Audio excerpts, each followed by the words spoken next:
സുഹൃത്തുക്കളെ നമസ്കാരം. അപ്പോൾ ഇന്ന് കാലത്ത് തന്നെ എണീറ്റ് ഒന്നും പണിക്ക് പോയിട്ടില്ല, കടലിൽ പോയിട്ടില്ല. അപ്പോൾ കടലിൽ പോയ വഞ്ചിക്കാരുണ്ട്, പോയി നോക്കാം കറി വയ്ക്കാൻ വല്ല മീൻ കിട്ടുമോ ഇല്ലയോ എന്നുള്ളത് പോയി നോക്കാം. അങ്ങനെ കടപ്പുറത്ത് എത്തിയപ്പോൾ വഞ്ചിക്കാർ പിടിച്ച് വലയിൽ മീനുണ്ട്. അവർ മീൻ അഴിച്ചുകൊണ്ടിരിക്കുകയാണ്. പക്ഷേ നമ്മുടെ കൂട്ടുകാരൻ്റെ വഞ്ചി വരാനാവുന്നേ ഉള്ളൂ. അവനെയും വെയിറ്റ് ചെയ്ത് നിൽക്കുകയാണ്. അവൻ വന്നാലേ നമുക്ക് വല പിടിച്ച് കഴിച്ചു കൊടുത്ത് കുറച്ച് മീനെടുക്കാൻ പറ്റുള്ളൂ. തോണിക്കാർക്ക് മീൻ നല്ലവണ്ണം ഉണ്ട്. പല ഐറ്റം മീനുകളുണ്ട്. അയിലയുണ്ട്, പാരയുണ്ട്, അടവുണ്ട്. അങ്ങനെ മിക്സായിട്ടുള്ള മീനാണ്. അയിലയാണ് കൂടുതലും കാണുന്നത്. അയിലയ്ക്ക് കൊട്ടയ്ക്ക് 3000-4000 രൂപ വരെ വിലയുമുണ്ട്.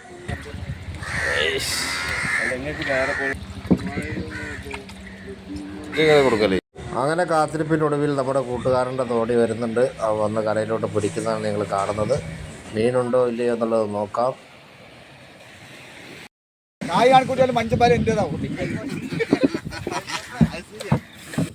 അങ്ങനെ അവൻ വന്നു. മീനിൻ്റെ ചാകരയാണ് ഗായ്സ്. ഫുൾ മീനാണ്. ഫുൾ അയിലയും അടവും എല്ലാ മീനും ഉണ്ട്. വഞ്ചി നിറയെ മീനാണ്. പിന്നെ അത് കൂടാതെ വലയിൽ കഴിക്കാനുമുണ്ട്. വലയിലും മീൻ വലിച്ചു വെച്ച് വന്നിട്ടുണ്ട്. അപ്പോൾ അതെല്ലാം ഇനി അഴിച്ചെടുക്കണം. അയക്കുന്നതാണ് നിങ്ങൾ കണ്ടുകൊണ്ടിരിക്കുന്നത്. അയില ഫുള്ളാണ് വലയിൽ. അപ്പോൾ അത് അഴിച്ചെടുത്തതിന് ശേഷം നമുക്ക് കറി വെക്കാനുള്ള മീനെടുത്ത് നമുക്ക് വീട്ടിലേക്ക് പോരാം.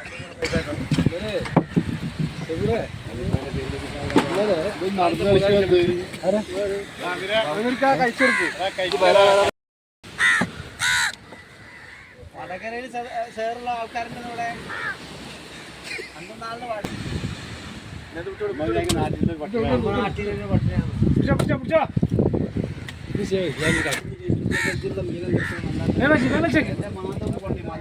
അയിലാണിത്. ഒതുക്കാണ് ഈ അയില.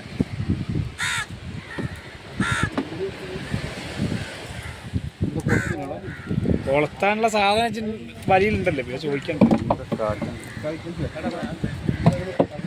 കഴിക്കണ എടുക്കാനാണ്. ഇങ്ങനെ നമുക്ക് എടുക്കൂല. മീൻ കഴിക്കണ എടുക്കാനാണ്.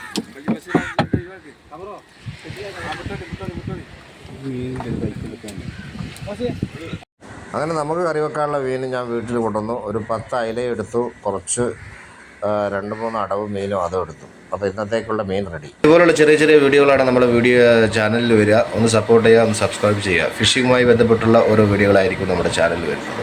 എല്ലാവർക്കും നമസ്കാരം.